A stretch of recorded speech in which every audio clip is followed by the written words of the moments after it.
Sumalang na sa initial appearance ng International Criminal Court or ICC si dating Pangulong Duterte via online ang pagdalo ng dating Pangulo. At live mula sa International Criminal Court sa Netherlands, nasa frontline ng balitang yan si Gretchen Ho. Gretchen, bakit ba virtual lang ang pagdalo ng dating Pangulo sa initial appearance sa ICC? Magandang gabi sa inyo, Ed at Nikki, mula dito sa harapan ng ICC headquarters. At ito nga yung kanyang initial appearance before the pre-trial chamber ay tumagal ng hindi pa aabot sa kalahating oras, 26 minutes. Ito kanya ni-record ko 2:34 p.m. ang simula at natapos kami sakto 3 p.m. So 26 minutes in total at sa tanong mo kung bakit hindi pisikal na dumalo ang dating Pangulo dito sa kanyang initial hearing ay dahil pinagbigyan ng pre-trial chamber ang kahilingan dahil na rin sa health reasons. Binigyan nila ng consideration ang dating Pangulo dahil sa kanyang edad at hinayaan siya na mag-participate na lamang via video conference. Okay, some things that happened inside bago ako magpunta doon sa actual pertinent points of the hearing ay sa loob hindi kami pinayagan mag-video. Pinapunta kami doon sa parang gallery para makita na nangyayari yung proceedings. Ang representative ng dating Pangulo ay si Executive Secretary Salvador Medialdea. Siya lang yung natatanging tao doon. Yung nasa kaliwa naman, nandun ang prosecutor na si Karim Khan, kasama yung team of 6. At pagdating naman kay Vice President Sara Duterte, katabi niya si Senator Robin Padilla, si Attorney Harry Roque, doon sa gallery kasama namin sila at nakinig lamang kami via headphone with English translation doon sa mga sinasabi. Puntahan natin yung hearing. Meron kasing yun nga pinag-uusapan natin na ang goal nito ay hindi pa talakayin kung guilty o innocent ba ang dating Pangulo. Dito ay initial hearing lamang para siguraduhin na alam niya yung crimes na ibinabato sa kanya, yung alleged crimes that he committed. Pangalawa, he was informed of his rights sa ilalim ng Rome Statute. At pangatlo, yung date ng confirmation of charges hearing ay naideklara kanina. So yan ay mangyayari sa September 24th, 2025. Tama ba ang aking September 23, 2025, pagbigyan nyo na kasi nga ito nga yung notes, yan lang ang pinayagan sa amin kanina. Pero ang pinakamatingkad na nangyari sa loob ay ito ngang arguments ni Executive Secretary Salvador Medialdea. Humingi siya ng pagkakataon na magbigay ng manifestation of concerns over the delivery of the former president here to The Hague. At sinabi nga niya ay meron nga na mga hindi na-address bago dinala dito ang dating Pangulo. Sabi niya that the conditions of surrender to court were questionable, that he was bundled into an aircraft, that this was extrajudicial rendition.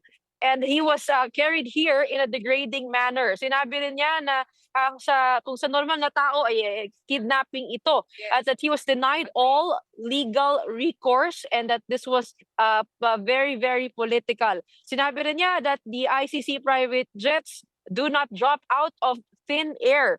At question din niya kung bakit lumapag sa Dubai ang dating Pangulo, yung jet niya. More than 5 hours daw nakalapag doon when the UAE is not a state party to the ICC, is requesting for an explanation on that. Tapos meron din siya mga bring up na concerns tungkol doon sa kalusugan ng dating Pangulo, that is hard of hearing and poor of sight. And binigyan lamang daw siya ng less than an hour to discuss the legal issues with his client. He was also saying that there was no hard copy of the arrest warrant. Na mga bagay na sinagot naman ng judge ng ICC. Sinabi niya, ito nga, pinapaliwanag na nila yung charges that are thrown at him. At sinabi rin nung judge na dininay nila yung dalawang request or motions ng kampo ni Pangulong Duterte. Hindi ganong kalinaw kung ano yung dalawa yun. Pero alam natin yung isa, yung postponement nung hearing today At yung pangalawa, we surmise that it is the actual setting of another hearing to the next week. So hindi pinagbigyan yung dalawang request na yun, kung yun nga talaga yun, ano?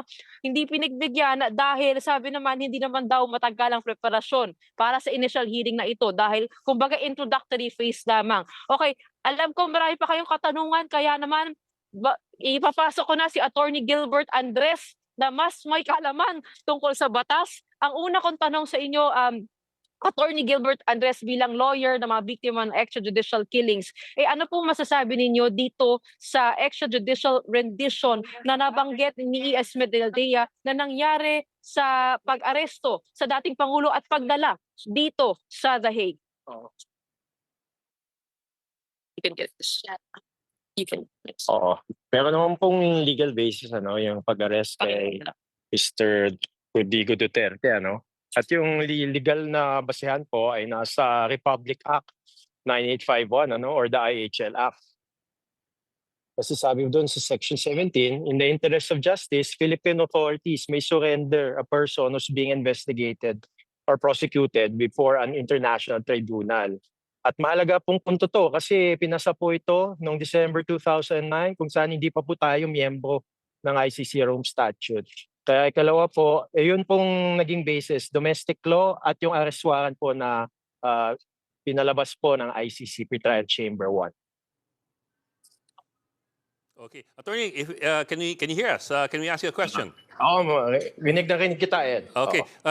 Attorney, I'm wondering lang, anong pagkakasabi ng tatlong hurado dito kasi I understand this is supposed to be parang procedural pa lang na phase Wala pa tayo dun sa phase kung saan tatalakayin dapat yung bigat o yung gravity o yung substantive issues doon sa reklamo at sa mga ebidensya. So was this the appropriate venue and moment to raise this question of, for example, yung the manner of the arrest and the regularity of the arrest as well as the charges themselves?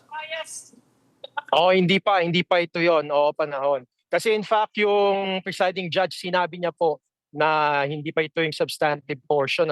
This is just the initial appearance under Article 60 of the Rome Statute. Kaya anyway, pagbibigyan naman po sila ng panahon dyan. Kasi part talaga to ng due process sa isang criminal justice system such as the ICC.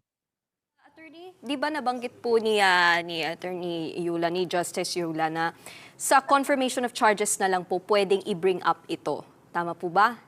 Lahat ng inilabas niya. Yun po yung tamang panahon po sa September 23, 2025. Ano pong mangyayari from tonight or from nung morning dyan, from tonight to the day of September 23rd? Kasi mahaba-haba pa po yun. March pa lang po tayo. That's a clear 6 months from now. At actually, part po yan ng ICC practice. Kasi remember, if you look at Article 61 ng Rome Statute, binibigyan po ng reasonable time period. Both ang prosecution, pati po yung defense. Kasi kailangan din ilatag ng prosecution na meron ng substantial basis to sustain the charges. At dapat din maganda yung defense. Kung ano bang depensa nila, anong ebidensya nila. At kung magpipresenta ba sila ng mga ebidensya. Kaya ito lang po ay paghahanda for both parties, the prosecution at defense. At ito rin po panahon na maghahanda po yung mga victims para ipakita din po yung kanilang mga kuro-kuro po at kanilang mga views po on this process.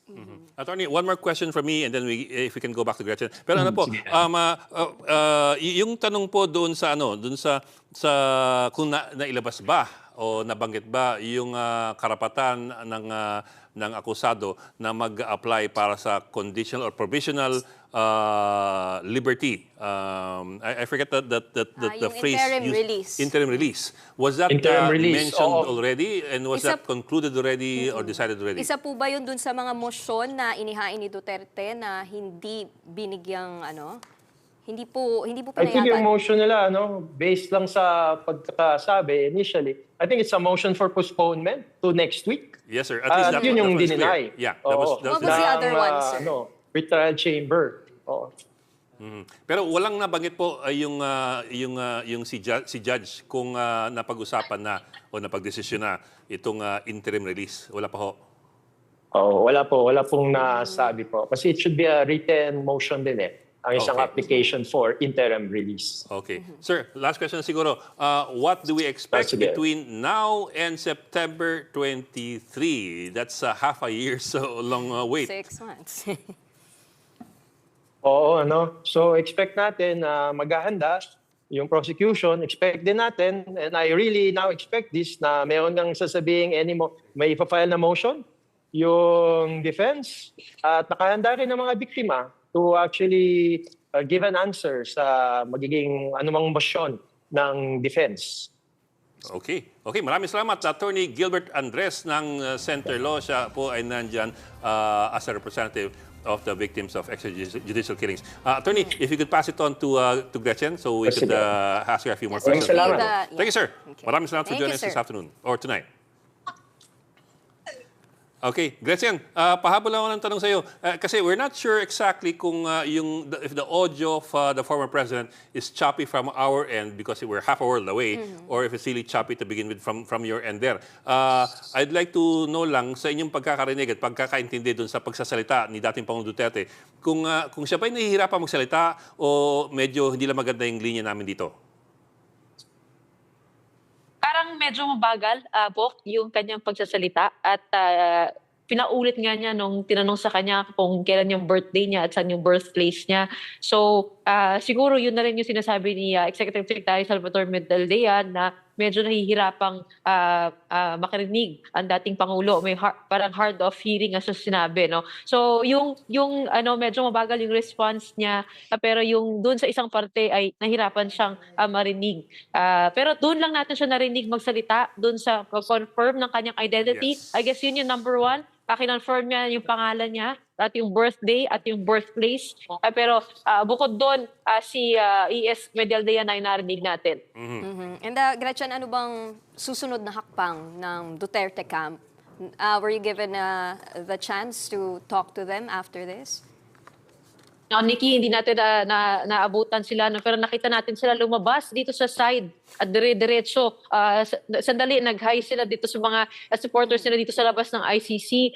Pero as to their response to what happened, aabangan pa natin yan dahil sinabi naman ng Vice Presidente na magkakaroon ng press conference ngayong araw din. So we expect them to give a response and to lay down what they plan right after the initial proceedings here at the ICC. Okay, Gretch, one last question from me. Did you have the chance to talk to the supporters and or the critics of the former president who were assembled dyan kanina? I don't presume that you had a chance, just in case you did, kasi I know you came from inside. Pero And, kung nakasagap ka ng kahit papaano. How was their mood? Kasi siyempre ano yung nanonood mood? din sila, tumutok din sila sa live stream ng ICC, di ba?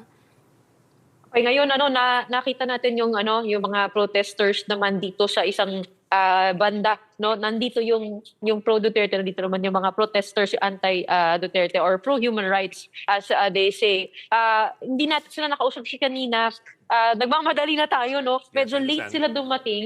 12:30 na dito. Dumating sila, nag-assemble, nagla-live tayo kanina. Tapos naabutan natin sila, talagang may microphone.